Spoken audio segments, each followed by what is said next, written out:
عزیز طلباء و طالبات، یہ کچھ دنوں پہلے سے لاک ڈاؤن کے بعد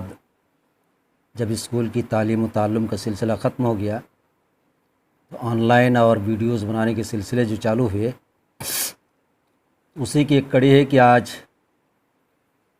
کورس بی کی کتاب جان پہچان سے میر کی غزل کو آج ویڈیو کی شکل میں پیش کیا جا رہا ہے۔ غزل کیا چیز ہے، اس کا تاریخی پس منظر کیا ہے،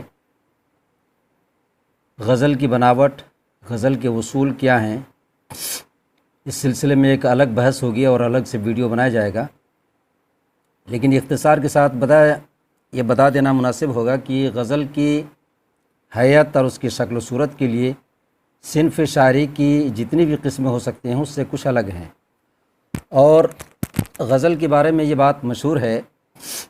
کہ اردو شاعری میں سب سے زیادہ مقبول ترین اور عالمی پیمانے پر شہرت یافتہ اگر کوئی صنف ہے شاعری کی تو وہ غزل ہے، اور غزل ہی کی وجہ سے اردو کی آبرو بلند ہوئی ہے، اردو کو اونچا مقام حاصل ہوا ہے اور پوری دنیا میں اس کی ایک پہچان بنی ہے۔ بدنصیبی سے اردو زبان کے بڑے بڑے عظیم شعراء میں کچھ لوگ غزلوں کو بدنام کیا ہے اور غزلوں کی حیت، اس کی شکل و صورت میں کئی طریقے سے تبدیلیاں کر کے اس کی اصلی روح کو ختم کرنے کی کوشش کی ہے۔ لیکن انہی میں میر تقی میر، جسے شہنشاہ غزل کہا گیا ہے، کچھ لوگوں نے خدائے سخن کہا ہے، اور ان کی غزلوں میں سب سے زیادہ مشہور غزل جو لوگوں کی زبان پہ بالکل ہی مشہور ہو چکی ہیں، اور جب علم بلاغت، علم عروض کا بیان ہوتا ہے تو اسی میر تقی میر کی غزل کے اشعار کو تشبیہ، تلمیح وغیرہ یا علم بلاغت میں جو بھی چیزیں ہوتی ہیں ان کی مثالوں کے طور پر پیش کیا جاتا ہے۔ غزل کا پہلا شعر مطلع کہا جاتا ہے۔ مطلع کے دونوں مصرعے کے آخر میں ہم وزن الفاظ کا ہونا ضروری ہے، جس میں قافیہ ہوتا ہے، ردیف ہوتی ہے، یہ دونوں مصرعے میں اس کی قید ہے۔ آخری شعر کو مقطع کہتے ہیں، جس میں شاعر کا تخلص ہوتا ہے۔ شروع کرتے ہیں میر کی غزل کا پہلا شعر۔ ہستی اپنی حباب کی سی ہے، یہ نمائش سراب کی سی ہے۔ ہستی سے مراد انسان ہے، اپنی یعنی خود انسان کی ذات یا انسان کی شخصیت مراد۔ حباب کہتے ہیں ندیوں میں یا سمندروں میں پانی کے بہاؤ میں اٹھنے والے بلبلے کو۔ اور اگلے مصرعے میں نمائش کا معنی ہوتا ہے ایگزیبیشن یا دکھاوا، سراب کا معنی ہوتا ہے آنکھوں کا دھوکہ۔ دھوکہ یا آنکھوں کا دھوکہ دونوں معنی اس سے مراد لیے جاتے ہیں۔ شعر کا مطلب یہ ہوا کہ شاعر نے اس شعر کے اندر یہ واضح کیا ہے کہ انسان کی ذات یا انسان کی شخصیت یا انسان جو اپنا وجود لے کر آیا ہے وہ بہت زیادہ مختصر ہے۔ وہ پیدا ہوا اور پھر اس کے لیے موت کو بھی اللہ نے مقرر کر دیا ہے اور مختصر سی زندگی عطا کی ہے۔ تو اسی مختصر سی زندگی کو تشبیہ دیا ہے حباب سے کہ جو ندیوں میں بلبلا اٹھتا ہے اور جلدی غائب ہو جاتا ہے۔ بالکل اسی طریقے سے انسان کی ذات ہے، انسان کی ہستی ہے کہ وہ کچھ دنوں کے لیے دنیا میں آتا ہے اور پھر اس دنیا سے رخصت ہو جاتا ہے۔ اسی لیے شاعر دوسرے مصرعے میں کہتا ہے کہ جب انسان کی زندگی اتنی مختصر ہے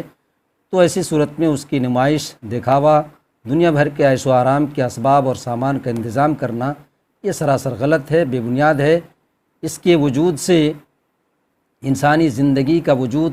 کے اندر طوالت نہیں آئے گی، یہی کہ وہ دوام حاصل نہیں کر لے گا۔ یہ سب تمام چیزیں، دنیا کی رنگ ریلیاں، یہ رنگ برنگی چیزیں، دنیا کو لبھانے، آنکھوں کو لبھانے کے لیے جو خواہشات کی چیزیں، یہ سب کے سب نظر کا دھوکہ ہیں۔ دوسرا شعر ہے،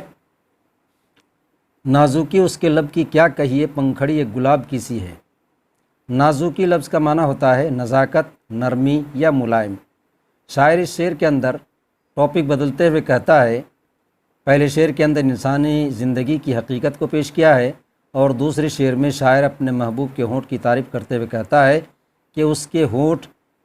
اتنے نرم ہیں، اتنے نازک ہیں کہ اس کی کوئی حد نہیں، کیا کہیے، یا حیرت کا اظہار کرتے ہوئے لفظ کیا یعنی سوالیہ لفظ کا استعمال کیا ہے، اور یہ کہا ہے کہ اس کو بیان نہیں کیا جا سکتا یا اس کے لیے الفاظ میں اس کی نزاکت کو سمیٹنا مشکل ہے، اس لیے کیا کہیے کا لفظ استعمال کیا ہے، یعنی اس کے محبوب کے ہونٹ کی نرمی اتنی زیادہ ہے، اس قدر وہ نرم ہے کہ اس کی کوئی لمیٹیشن یا حد کو بیان نہیں کیا جا سکتا۔ لیکن شاعروں کا کمال دیکھیے کہ ایسی چیزوں کو جو مرئی نہیں ہوتی ہیں، غیر مرئی یا انویزیبل ہوتی ہیں، اس کو بھی ویژول کر کے دکھاتے ہیں، اور پھر اس کو بڑے بہترین انداز سے تشبیہ دے کر کہا ہے کہ گلاب کی پنکھڑیوں کی طرح ان کی نزاکت ہے۔ گلاب کی پنکھڑیاں کتنی نرم ہوتی ہیں، کتنی نازک ہوتی ہیں، اس کا اندازہ اس بات سے لگایا جا سکتا ہے کہ گلاب کی پنکھڑیوں کو اگر انگلیوں سے پکڑا جائے، اس کو اگر تھوڑی سی اگر اس میں دباؤ دیا جائے تو وہ پچک جاتی ہیں، مسل جاتی ہیں یا مرجھانے لگتی ہیں۔ تو بالکل شاعر نے اپنے محبوب کے ہونٹ کو نرمی میں، نزاکت میں گلاب کی پنکھڑیوں کی نرمی کہا ہے، یعنی گلاب کی پنکھڑیوں سے تشبیہ دی ہے۔ یہ تشبیہ کی بہت بہترین مثال ہے، اور جب کبھی بھی اساتذہ پڑھاتے ہیں اور تشبیہ کی تشریح اور اس کو وضاحت سے پیش کرتے ہیں تو اس شعر کو ضرور لکھتے ہیں اور طلباء کو پڑھاتے ہیں۔ تیسرا شعر ہے، بار بار اس کے در پہ جاتا ہوں، حالت اب اضطراب کی سی ہے۔ بار بار مطلب مسلسل، چکر لگانا، در پہ گھر کا یا دروازے کا یا گلی کا، کوئی بھی اس کا معنی لے سکتے ہیں۔ شاعر یہاں اپنی پریشانی، اپنے محبوب سے بچھڑنے کے بعد جو جدائی اس کے لیے شاق گزرتی ہے یا جدائی اس کے لیے ناقابل برداشت ہے، اس بات کو یا اپنی پریشانی کو اس شعر کے اندر پیش کرتا ہے اور کہتا ہے کہ محبوب کے جدا ہو جانے کے بعد میں اس کی گلیوں کا یا اس کے در و دیوار کا، گھر بار کا بار بار چکر لگاتا ہوں، اور وجہ کیا ہے کہ اب حالت بہت زیادہ پریشان کن ہے، بہت زیادہ اضطراب لاحق ہے، پریشانی لاحق ہے، اور اس پریشانی کا نتیجہ یہ ہے کہ اس کے گھر کا بار بار چکر لگاتا ہوں۔ اس میں شاعر نے پیار و محبت میں جدا ہونے کے بعد جو اس کے دل کی کیفیت ہے، پریشانی ہے، اس کو ظاہر کر رہا ہے۔ اس کے بعد چوتھا شعر ہے، میں جو بولا کہا کہ یہ آواز اسی خانہ خراب کی سی ہے۔ میں جو بولا یعنی شاعر نے اپنے محبوب کو آواز دیا، پکارا، تو اس کے محبوب نے جواب دیا، کہا مطلب جواب دیا کہ یہ آواز اسی خانہ خراب کی سی ہے، یعنی اس کو پتہ چل گیا کہ یہ آواز کون لگا رہا ہے، اس کا عاشق ہے، اور اسی کو اس کے محبوب نے خانہ خراب سے تعبیر کی ہے، خانہ خراب کہا ہے۔ خانہ خراب کا مطلب جس کا گھر اجڑ گیا ہو، گھر برباد ہو گیا ہو، تو گویا کہ شاعر کو عشق و محبت کے چکر میں اس نے خانہ خراب کہا ہے، یعنی اپنے مقدر کو بگاڑ لیا ہے، اپنے گھر بار کو بگاڑ لیا ہے، اور اس کے ساتھ ہی اس کی آواز کو پہچانتے ہوئے کہا کہ اسی کی آواز محسوس ہو رہی ہے، جس سے شاعر کو کچھ حد تک تسلی بھی ہو جاتی ہے، اس کے محبوب نے اس کی آواز کو پہچان لیا۔ آخری شعر ہے، میر ان نیم باز آنکھوں میں ساری مستی شراب کی سی ہے۔ میر شاعر کا تخلص ہے، آخری شعر مقطع ہے، اور عموماً شعراء کرام اپنی تخلیق کے آخری شعر میں اپنا تخلص پیش کرتا ہے، اپنا شاعری والا نام پیش کرتا ہے۔ چنانچہ میر یہاں تخلص ہے اور کہتا ہے کہ یعنی شعر کے اندر اپنے محبوب کی آنکھ کی تعریف کرتے ہوئے کہتا ہے کہ اس کی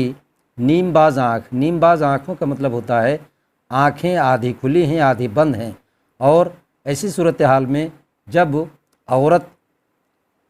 بہت زیادہ حسین ہو، اس کی خوبصورتی پہ چار چاند لگے ہوئے ہیں، تو اس کی نگاہوں میں اس کی نگاہوں کا تاب لانا کسی کی بس کی بات نہیں ہوتی ہے۔ اسی منظر کو، اسی کیفیت کو پیش کرتے ہوئے اس کی تشبیہ دیا ہے کہ ایک شرابی شراب پی کر جب وہ چلتا ہے تو اس کی قدموں میں لڑکھڑاہٹ ہوتی ہے، اس کے قدم چلتے ہوئے ڈگمگاتے ہیں، اور وہ نشے کی حالت میں اس کی آنکھیں جو ہے کھلی ہوتی ہیں اور بند ہوتی ہیں، یا آدھی کھلی ہوتی ہے آدھی بند رہتی ہیں۔ بالکل یہی کیفیت شاعر اپنے محبوب کے ساتھ وہ کر رہا ہے کہ اس کے محبوب کی بھی یہی کیفیت ہے، یہی حالت ہے، جس طریقے سے ایک شرابی کی آنکھوں کی حالت ہوتی ہے، کیفیت ہوتی ہے۔ اس طرح سے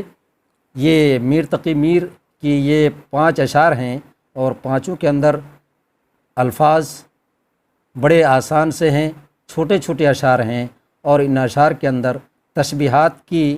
آخری حدوں کو چھو لیا ہے، اور شعر و شاعری کے اندر اس طرح کی تشبیہات کو پیش کرنا اور تشبیہ کے ذریعے سے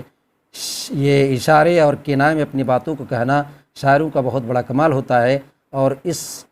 کمال تک یا اوج کمال تک پہنچنا ہر ایک کی بس کی بات نہیں ہے۔ یہ میر تقی میر کی خصوصیت تھی، اس طریقے کے آسان لفظوں میں شاعری کے اندر سمندر کی گہرائیاں پیدا کر دی ہیں اور سمندر کی گہرائیوں کو اس کے اندر سمیٹ دیا ہے۔ یہیں تک آج ویڈیو ختم ہوتا ہے، اس کے بعد اگلا ویڈیو پھر انشاءاللہ پیش کیا جائے گا۔